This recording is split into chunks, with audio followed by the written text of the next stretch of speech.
I'll tell you one thing, guys. This one was really hard to get through. On this episode of Rotten Reviews, I'm going to take a look at the 1997 film, The Jackal. It has a 23% on the tomato meter and a 52% on the audience score. It has 64,000 plus user reviews, so this is not a completely forgotten film. It could be perhaps the worst big Hollywood movie of 1997. I would have to check my records on that one, but this would certainly be in the running. And I say that because it is simply god-awful boring. There's almost no part of this movie that feels exciting, that had me caught up in it, that had me swept up in the narrative, or wondering what was going to happen next. Really, really, really boring. And you know, if I told you there was a film from 1997 that starred Bruce Willis, Richard Gere, Sidney Poitier, and J.K. Simmons, you would say, wow, that must be quite a movie back in the day. That was a hit. And you would be wrong, because I would also have to tell you that, well, that movie with all those big stars, it's so damn boring. It's like watching paint dry. Really, really bad. I first saw this when it was, I don't know, about 2 weeks out on VHS release back in 1997. I remember having this in my possession as a rental from Blockbuster. And I remember it being bad back then. I remember having trouble sitting through it back then. In fact, I may have switched it off or been checking something else while the movie was playing at that time. Because when I watched this again a couple of days ago to refresh myself, I recalled parts of it that I had forgotten, and I realized just how boring this really was. I knew it was boring, but I didn't realize that over time this has gotten even more boring as our tastes have progressed. What was originally kind of a semi-forgettable boring movie from 97 in my mind became a movie so rotten and boring that I almost wanted to switch it off at times. I just couldn't bring myself to reach the end of it. And at one part, I actually did fast forward a little bit. Because I just couldn't take how slow it was. But I didn't miss anything. Trust me, I have plenty to talk about, plenty of flaws to talk about here. If you want to see Richard Gere talk with a kind of half-assed Irish accent during his whole performance, if you want to call that, in this film, then this is the film for you. Let's get right into the audience reviews. I am going to have a policy of only discussing 3-star and lower star reviews, because this is an episode of Rotten Reviews after all. So let's get right to it. Half a star, July 29, 2019. That would make this a review from about 5 months ago, I guess. Sound mixing is god-awful. People whispering, then suddenly music blaring to hell. Movie drags on too much for a good concept, such as an assassin's getting their mark. Tone is all over the place, starts intense, gets slow, then builds, then the tone dies. I will still say I hope whoever did the sound mixing never got another job, because I needed to raise the volume to 90% to hear the people talking, then lower to 5% for the music. Well, that's like the least of my nitpicks, but I'll agree with him on that. There's a couple of scenes in this movie that feature Bruce Willis's assassin character using a blaring boombox to distract the FBI agent so he can kill them. And he does this a couple of times, and yep, it'll blow your speakers out compared to the rest of the film. But that's the least of this movie's problems. I'm surprised that's the first thing this reviewer wanted to talk about in an entire paragraph. They could have said a lot of other things. They wanted to talk about the music being too loud. Okay, I'll agree. I'll agree on that. I do have my own list, however, and I'm going to be referring to that quite often as we progress. But first, let me just say, if I had to give this a star rating, I would say, yeah, half a star. It might peak at 1 star, maybe somewhere along the way. It might actually reach 1 star. But I'm doubting it. I feel like this should just have half a star because a movie was made and people got paid. And certainly those big name actors all got paid. They shouldn't have been, though. They should have just saved themselves the humiliation and just passed on this project. But for whatever reason, Richard Gere and Bruce Willis, they needed these paychecks, and I hope it was worth it because, right off the top of my list as a flaw, I'm going to say that there was quite a lot of obnoxious product placement in this film right from the start. And there were a few scenes that had obnoxious product placement in them, which is fine. You can put a little bit of it, but don't be too obnoxious with it. It kind of pulls you out of the believability of the film. But again, that is also like this person's critique on the sound level. It is not even close to being the fatal flaw of this film, but it's a nitpick that kind of matches along the same level of that sound quality nitpick. But let's move along. 1.5 stars, April 22nd. This movie suffers from so many problems that at the end I was laughing at how cliched it was. Gere's accent appears and disappears at will. You get to see Bruce Willis briefly acting gay. We see appearances from Daniel Day Kim, J.K. Simmons, and Jack Black, who we know is going to die. Not really a spoiler because he's acting like a jackass to an assassin 1 minute into his appearance. Further, there are continuity errors like crazy, far inferior to the book. Willis's character takes unnecessary risks. Well, I learned something new because I didn't even know this was a book. I'm going to go out there on a limb and say, without having read the book, that the book is most certainly better than this film. There are a lot of actors in this that become bigger actors in the future, and there are a lot of continuity errors called plot holes in this film. And there's a lot of stuff that straight up just doesn't work. It's not believable, and it wasn't believable back in '97, and it's not believable now. For even more obvious reasons now, like technology that doesn't belong in working order in certain places and etc. But we'll get to that. Let's move along here. 1.5 stars, January 5, 2019. Fair pot boiler marred by padded and irrelevant scenes, which could be easily edited out. I'll agree with that. There was a lot of unnecessary scenes in this film that didn't add anything, maybe even took some things away from the film. This running time is 2 hours and 5 minutes. It felt like 2 hours and a half or more. That's the way it felt. They should have cut like 30 minutes out of this thing because I'll just say they had a really unnecessary and unbelievable romance subplot going on here between Richard Gere's character, who's like an IRA soldier who's a prisoner that's helping the FBI, and this Russian police officer from Moscow. It is so stupid and contrived and nonsensical and unbelievable, this little romance they have together.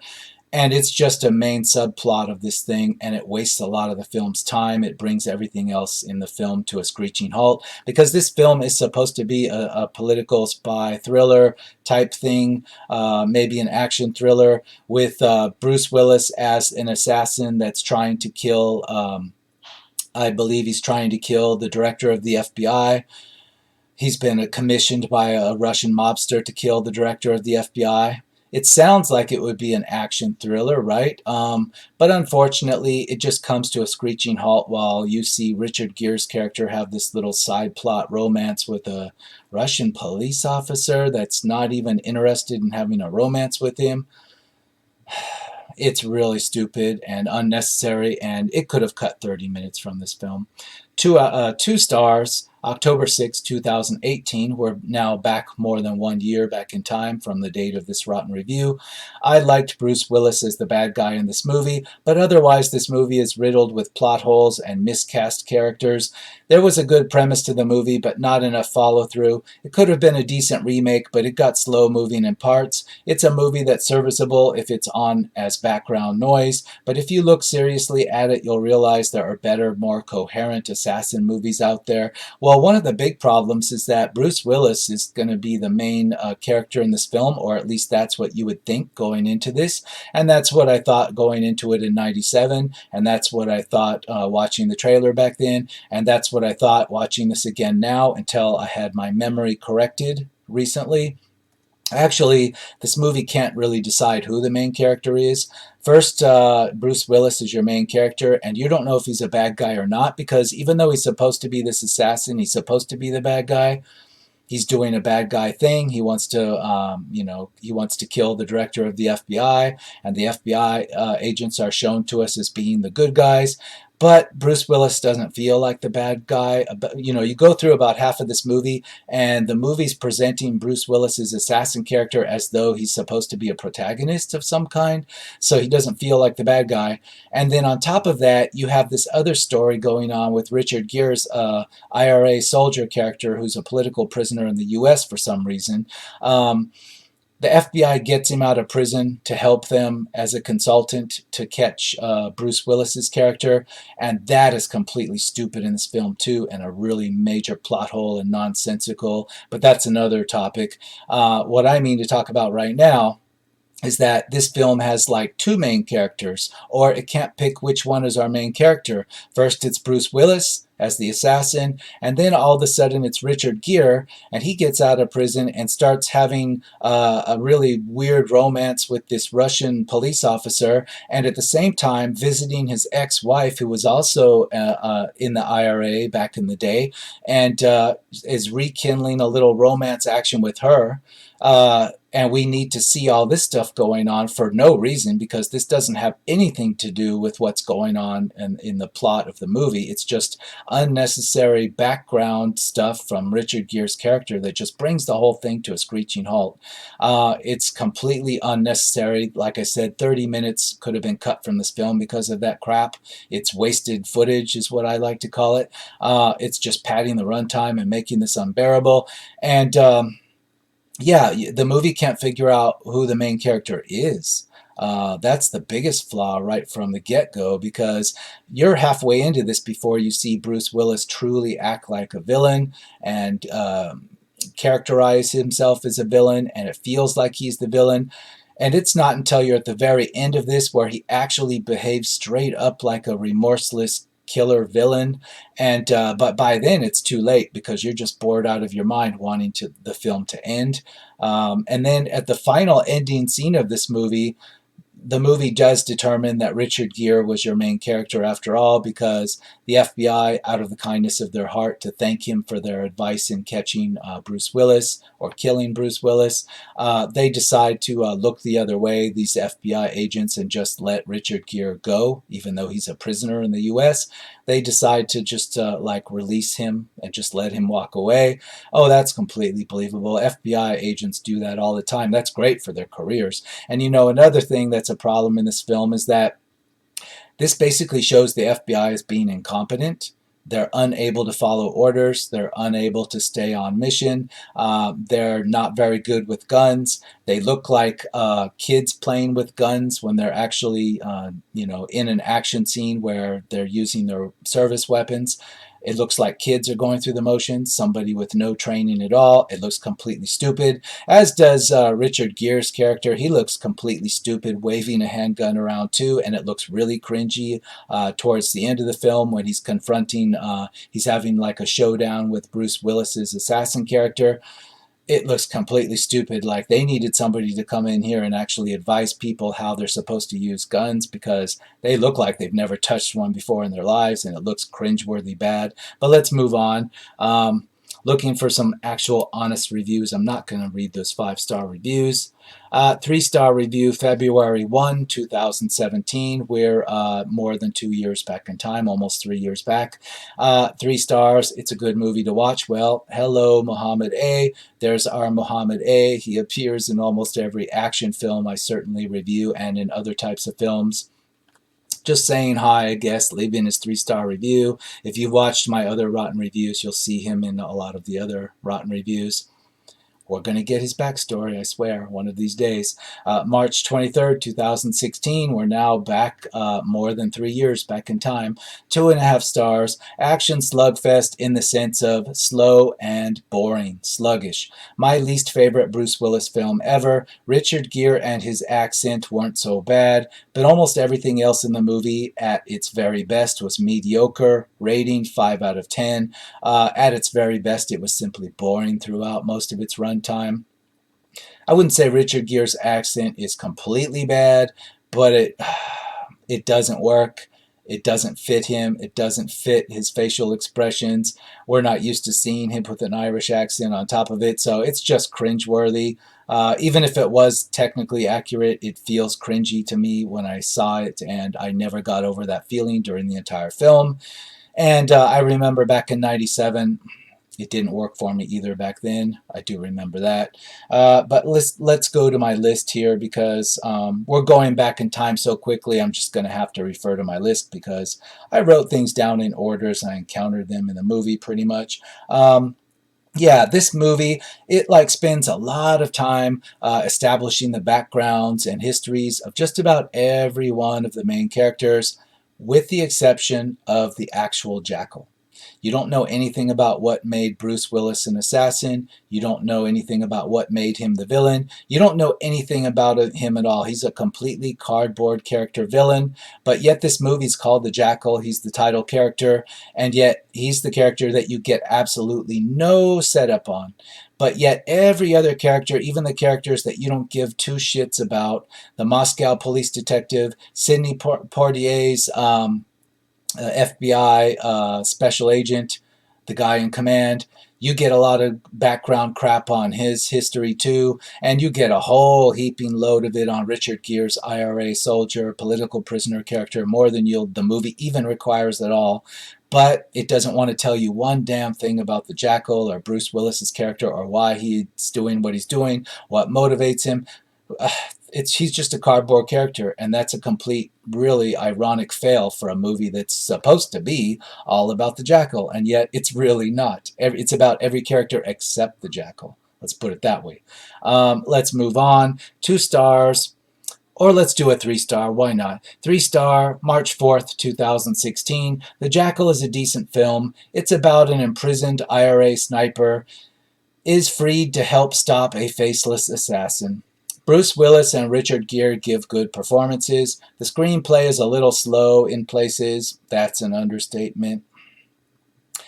Michael Caton Jones did an alright job directing this movie. I liked this motion picture. I'd say no, he didn't. And if that's the director, it may or may not be, but the reviewer saying it is. I don't know him. I've never heard of him before. And maybe there's a reason for that, because he directed the most boring thriller that I can imagine you directing. And why is this called a thriller? I don't know. I guess if you think it's thrilling to just see Bruce Willis in a bunch of different disguises, like change his hairstyle and his body shape and everything, and but that's not, enough to carry the whole movie. Otherwise, the entire film is boring.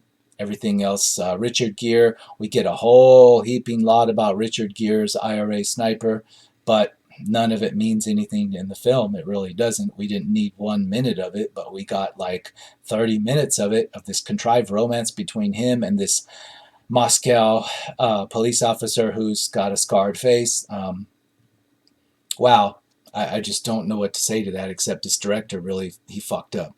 2 stars, September 13, 2015. The main flaw I found in this film is and they lived happily ever after, except for Bruce Willis. It's a shame because aside from the lack of fatality, it was an alright film, but that factor has severely cost it, hence only 2 stars. Yeah, the end of this is it ends with, it has like a cliched happy ending.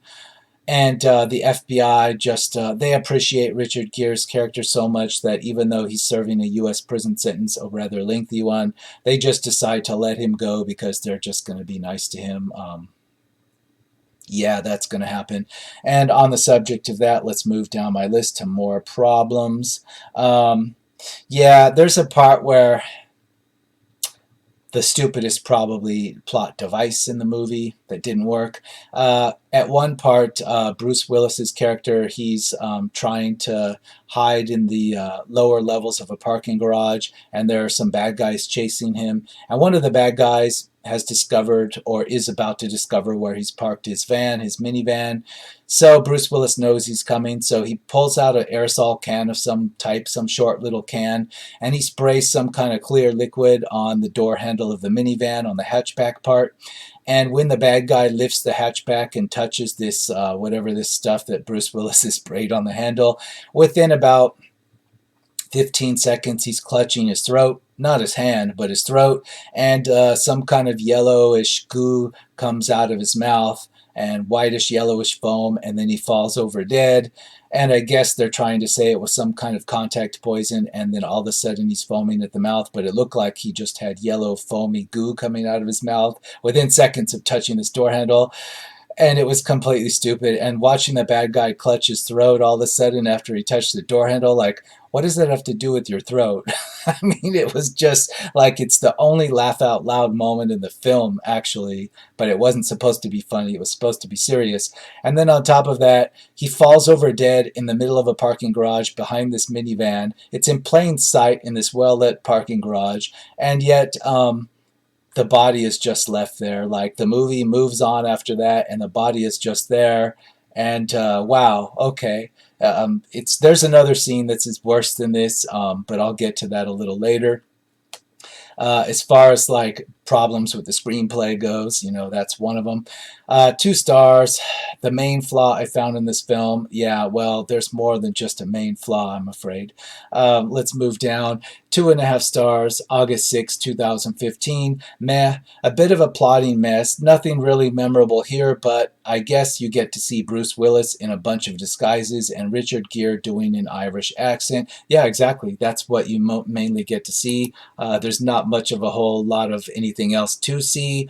There's a lot of running time where Bruce Willis is just like ordering a machine gun, a Polish, large caliber Polish machine gun online, and then he visits Jack Black's character to have him have an automatically targeting electric operated tripod constructed for this weapon.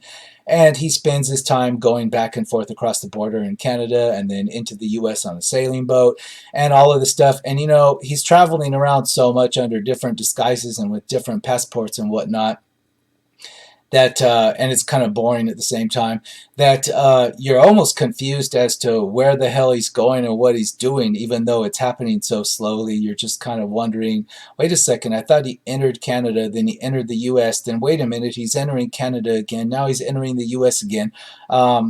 He was all over the place, let's put it that way. I got confused, and I remember in '97 I was equally as confused when I rented it, trying to figure out just where the hell the Jackal was at any given time, because I wasn't quite sure because of the way the movie does this, and it's boring on top of it. So let's move on. 2.5 stars, July 29, 2015. Certainly not anything to get too excited, although I think a score of 15% is actually quite harsh for what is a relatively entertaining action flick.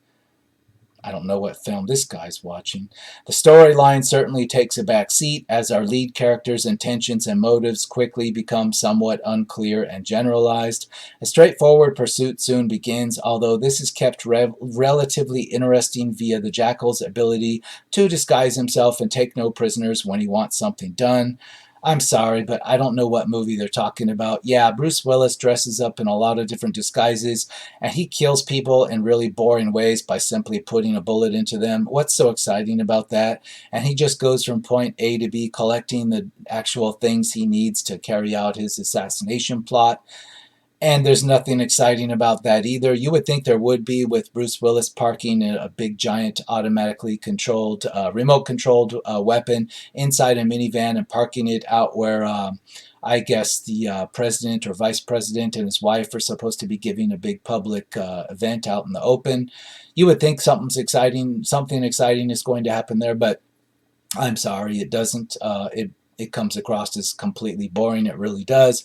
And when we get to the end of the film, there's a very cliched and stupidly also boring chase by Richard Gere's character chasing Bruce Willis's Jackal down into the subway and I guess what is supposed to be Washington, D.C., although it doesn't look like the Washington, D.C. subway. I think that's where it's supposed to be.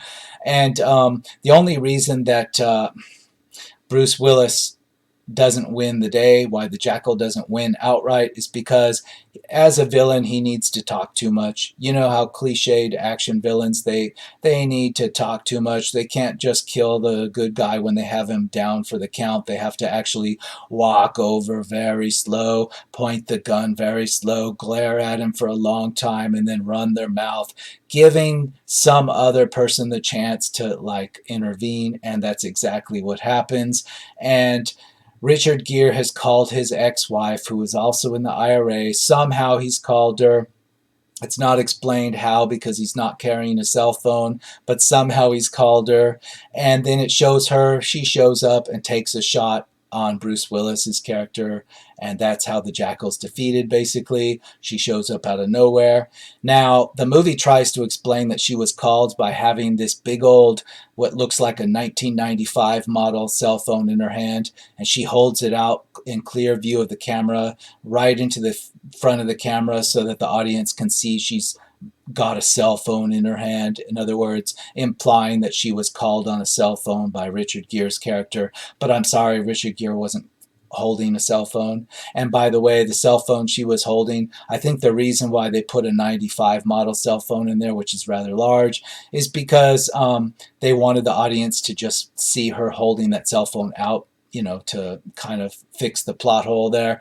But no, earlier in the movie, it shows the type of cell phone everybody is actually using in 1997, which is a Motorola StarTAC. I had one or two of them myself. And Bruce Willis, in yet another plot hole, he is out on the ocean, or it's not real clear if he's on the ocean or if he's in the middle of one of the Great Lakes, and he whips out a Motorola StarTAC, and he starts making calls to arms dealers and what that he communicates with from a sailing boat. Yeah, like there are cell towers, particularly in 97, out in the middle of the Great Lakes or out on the ocean, far from land. You don't see land in any place around his boat, but there's cell service out there. There's cell service, particularly in 97. In 97, there were just parts of the U.S. along the highways from, say, Los Angeles to Seattle that did not have working cell phone service. But you're expecting me to believe that Bruce Willis is like calling people up from out in the ocean or in the middle of one of the Great Lakes where you're not within visible land. I'm sorry, but while we were on cell phones, I thought you might like to hear about that plot hole. But this movie's full of stuff like that, absolutely. I just had to talk about it. 1.5 stars, July 21, 2015. Unicorns have had more realistic daydreams than this film's plot. Yeah, and if you want to talk about bad, there's a scene where Bruce Willis, for some reason, it doesn't make any logical sense. His mission is to assassinate the director of the FBI, but he decides to take on a side mission for no reason. No assassin would do this. He decides to just lead a bunch of FBI agents to this house in the middle of some place. It's not said where exactly it is. And he lures the FBI agents to this house, and then he hides inside under a stairwell, dressed up in some kind of assassin's outfit, like a ninja outfit. And he has boom boxes that he has strategically placed inside the house and outside the house, play some kind of annoying rock music. And when they respond to this, he just has his silenced weapon, and he takes out all the FBI agents. And that's where Richard Gere's romantic side plot, love interest, the Moscow police officer, she ends up getting killed in that house along with all these FBI agents that don't seem to know how to use their weapons. And she dies there, and it's very cliched with Richard Gere finding her, and kind of, it's one of those touching scenes where he vows to avenge her because of this romance they have. And the romance they have is like, it's a romance that just came out of nowhere because they both just looked at each other a few times. And the other thing is this Moscow police detective, her big character trait, they don't put a lot of effort into her background, but they characterize her largely by having her always sitting there showing the side of her face that has this burn scar. And at every single scene, without any hesitation, she is continuously lighting cigarettes and smoking cigarettes. There is not 1 second of this film where she isn't either lighting a cigarette or in the process of taking a drag on a cigarette. That's her whole character right there. And for some reason, Richard Gere fell in love with her because of that. This movie is something else. 3 stars, May 24, 2015. Even though calling it a great movie might be too much, it is still a thrilling and enjoyable criminal chases criminal action flick. Though the 125-minute runtime might be too much for most movie viewers, though. I'm sorry, there's no action here. It is the longest, slowest, most drawn out kind of chase you could imagine. Yeah, there's a bunch of FBI agents chasing the Jackal, but they rarely ever actually chase him within view of him.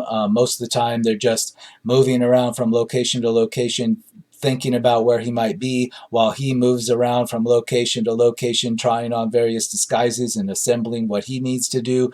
And there's very few actual chases in this film. There's a very boring one on a dock at a marina on one of the Great Lakes in Chicago, I believe. And yeah, sue me for not having good geography skills. I should know which Great Lake that is, right? Because Chicago is there. But in any case, it's at the marina, one of the marinas in Chicago, and Richard Gere and the Jackal, they have a staring contest at each other from across the marina, and they have a foot chase, and it's very boring. There's not, I mean, I could make this more exciting, and I'm not even a filmmaker. This director completely failed if he thought this was exciting. Let's just move on. 2.5 stars, May 11, 2015. Drags most of the time, just like most of these 90s action spy thrillers. I'll completely disagree on that. All the Lethal Weapon movies, and I'm talking Lethal Weapon 1, 2, 3, and 4, as ridiculous as that sounds, they were all much more exciting than this in every single way, and they were filmed at the same time period that this one was, in the same range of years, in the 90s, late 90s. So I disagree completely. May 10th, 2015, 1.5 stars. More of a shoot 'em up than an original, but was in place of character development and the script. Yeah, character development. We got character development on characters we didn't need it for, and no development on the ones we did need it for. Congratulations on your failed script. Yes, I agree. 2 stars, March 5th, 2015. Thank God the actors are great and it's worth the wait. Really? If you waited from 97 and then you waited until 2015 to see this and you're glad, well, wow, I wonder what planet you're living on.